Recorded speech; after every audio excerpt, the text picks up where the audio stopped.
Welcome back, spirits and souls, to my Redwood apocalyptic adventure.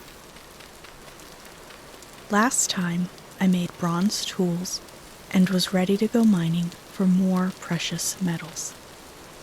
There was just one problem. I had enabled cave-ins and unstable dirt. This meant I had to dig very, very carefully.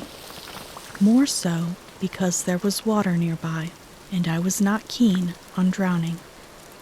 Unfortunately, I was not careful enough.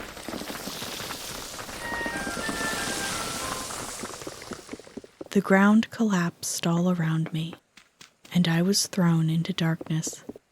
Yet, somehow, I lived. My torch revealed I was surrounded by dirt.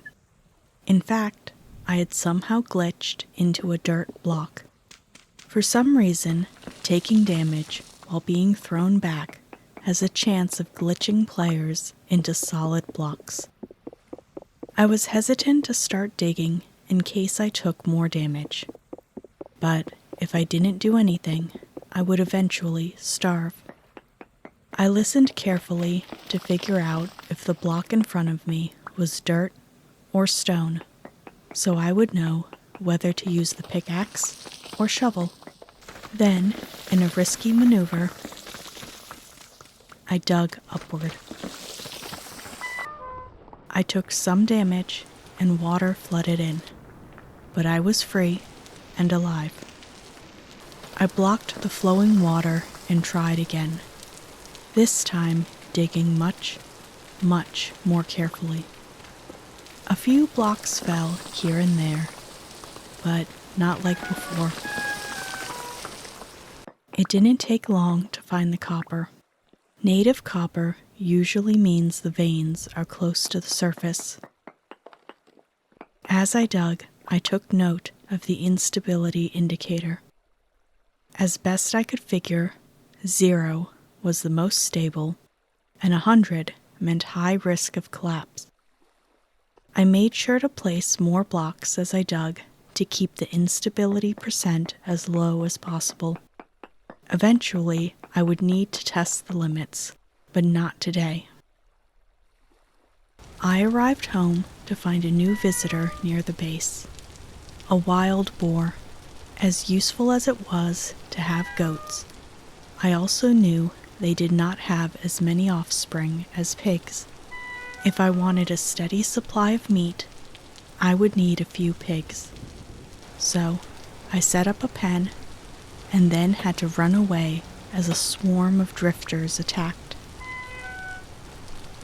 Come morning, I laid out some packed dirt for a pathway and then remembered there were actual path blocks. So, I used those instead. This block is especially useful because you actually move faster when on them. I took a brief break to fend off starvation, and then returned to count out tin and copper so I could make a prospecting pick, which would have to wait because I had forgotten to make a prospecting pick clay mold. While the mold fired in the pit kiln, I went hunting and found myself at the ruins by Felipe. These structures were still fascinating, but even after digging around, they seemed to hold no further secrets.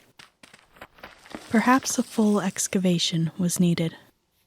In the meanwhile, I would settle for breaking a few cracked vessels. I hunted another aggressive buck and returned home with plenty of food and hides. By now the clay mold was ready, so I grabbed the ore and started melting it down while a bowtorn shot at me. Once my hands were free, I chased it down and went home to cook my food. I almost set out to gather more copper before immediately remembering I had hot ore on the fire and hurried back to pour it into the mold. That handled, I added some stairs to the cellar started to starve, and hurried to my treehouse to eat. I finally set out across the swamp, marked where I left my raft, and ventured out to dig up more copper. As luck would have it, I found a peach tree. I love peaches and excitedly checked if it had any branches I could harvest.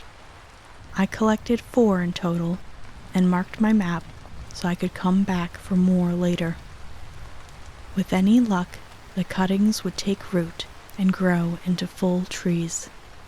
I could now start an orchard on my return. Delighted with my find, I began digging at one of the known copper locations.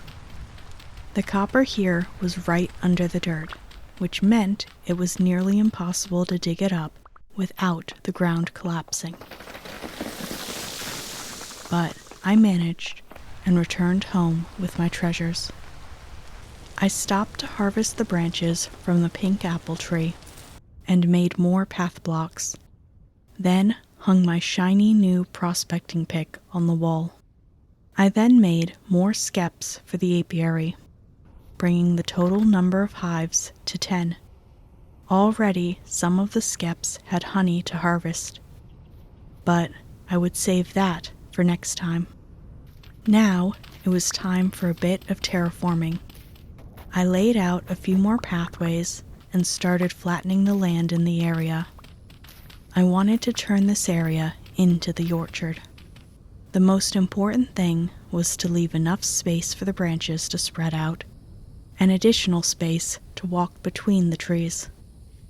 I placed the peach trees on one side of the path and the apple trees on the other. Thunder sounded overhead, and lightning flashed in the distance. I hoped at least some of the cuttings would survive. The next day, I set out to gather more copper. After clearing each location, I changed the color of the map marker from orange to red. That way, I could keep track of which sites were cleared. I then realized I had made a mistake. While it was true I now had plenty of copper, I had forgotten to gather any of the other ores I would need to make bronze. My pickaxe was close to breaking, and it would not last long enough to find anything more than copper. Starving once again, I needed even more food, so I gathered mushrooms and collected blueberry bushes to add to the field. Better yet, I found even more native copper, but I would return to dig that up another time. Ignoring a new rift at my base, I gathered copper bits for a new pickaxe. It seemed I could not completely skip the Copper Age. While I waited for the pickaxe to be ready, I collected enough clay to make a few ingot molds. Once the copper pickaxe was ready, I set out in search of any material that would allow me to make bronze. I was expecting to find more cassiterite, but even better was the sphalerite and bismuth, which could be combined to make an even better bronze. And yes, I see that hematite reading, but we'll worry about getting iron another day. Prospecting is very much about following the leads and narrowing it down to the best option. Essentially, walk in a single direction and keep taking samples until the number you are watching goes down. Go back to the last highest location and try a new direction. If the number goes up, keep sampling until it stops. When you've checked all directions around the sample with the highest number, start mining at that sample. I had to be extra careful with the unstable dirt. Otherwise, I could still use my old mining technique. Switch to node search and check the topmost block. Then mine down in a spiral about 6 to 10 blocks and check again. At that same level, mine out in all 4 directions by about 10 blocks, and do a node search at the end of the 10-block tunnel. If you find nothing, block the checked tunnel, and spiral down another 10 blocks and check again. As soon as you get any reading for the ore you want, keep following it until the readings stop. Then try digging to either side until the reading stops again. If you still haven't found it, mine up or down by about 3 blocks and repeat until you do. You will essentially be digging in a grid until you get a hit, and then dig in more grids until you find the ore. This is the method that works for me. I gathered the zinc and then harvested my first crops. I was feeling confident about being ready for winter. I just needed an addition to my treehouse that was more enclosed for temperature control and a better cellar for storing food long term. I could replace the wood roof with stone, or I could dig out a whole new cellar and make the old cellar an extension of the storeroom. Another item for another day. Now it was time to collect the bismuth, which I did, or most of it anyway. There was only a little bit of a cave-in. In any case, I got what I needed and could finally fully enter the Bronze Age by making an anvil mold and then an anvil. In previous versions of this game, you could simply pull the anvil out of the mold, which, considering its shape, did not make any sense. Now you have to break the mold to get the anvil. It's a small detail, but I appreciate it. While the anvil mold fired, I went searching for more food, and, once again, while hunting a pig, I died to a bow-torn sniper shot. I'm sure there's a nickel meme in there somewhere, but I'm going to ignore it. I got my stuff back and decided the pig wasn't worth it. I did kill a different bow-torn before pouring out the molten metal for the bronze anvil. I even had enough extra for a single ingot. By this time, the pink apple tree had a few new branches waiting to be harvested. So, I expanded the orchard before returning to my real goal. I broke the anvil mold and set the anvil in front of the pavilion. Next time, I would need to make a proper smithing workshop. But this would do for now. In the meanwhile, I made a forge, counted out more ore for additional tools and ingots, and hunted an annoying bow-torn. I cleared an area behind the storage hut to eventually make into the smithy, and then poured out the molten bronze as needed. I laid more paths and counted out even more ores for another round of bronze ingots and tools. This would be enough to get me properly into the Bronze Age, and even give me some leeway if I needed to find more ores again. Also, I finally caught that boar. I still needed a sow, but I'll worry about that another time. I seem to have a lot of things I would worry about later, and for now, I will ignore them. I have paths to lay out, this time in the orchard and the berry field. Or I would if a rift wasn't spitting bow-torn and drifters at me. I got my revenge, though, and even got a temporal gear out of it. So, hurrah for vengeance.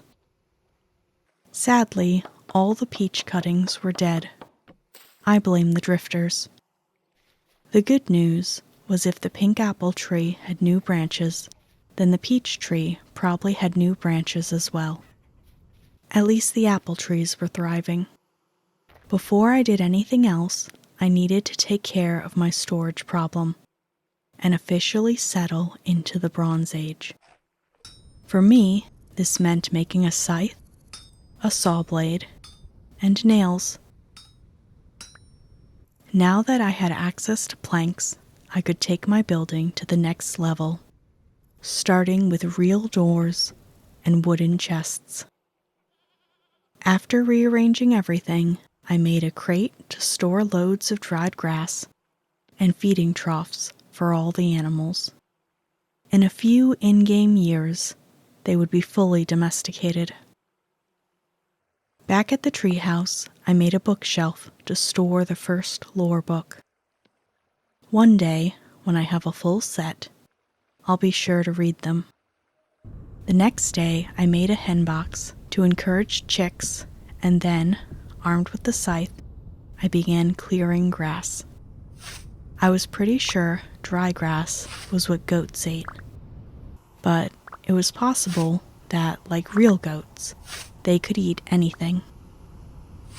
I did a bit more terraforming and then realized it hadn't rained in a bit, and my crops were drying out. So I spent a good deal of time watering all of them and harvesting any mature crops. I eventually returned to lay paths around the berry bushes and used all the flax I had harvested to upgrade my inventory with linen sacks. I had managed to scrape together a couple over time, but now I had the full set. I was also starting to worry because the greenery was starting to look a little brown. The arrival of fall meant I was on a short timer to get all the food and shelter I needed for the cold season. I also wasn't sure how much it would snow in the warmer climate. Would it even get cold enough to need winter gear? I suppose I'd find out soon enough. In any case, I had a peach tree to visit and cuttings to plant. This time, I managed to get 5. Hopefully, at least 2 of them would survive. I hunted another boar and decided the incoming temporal storm was a problem for future Wraith. Present Wraith had tree cuttings to plant. Thank you for watching, everyone. This episode took a bit longer than usual, mainly because holidays will do that. I hope you enjoyed it, and remember, take care of yourself.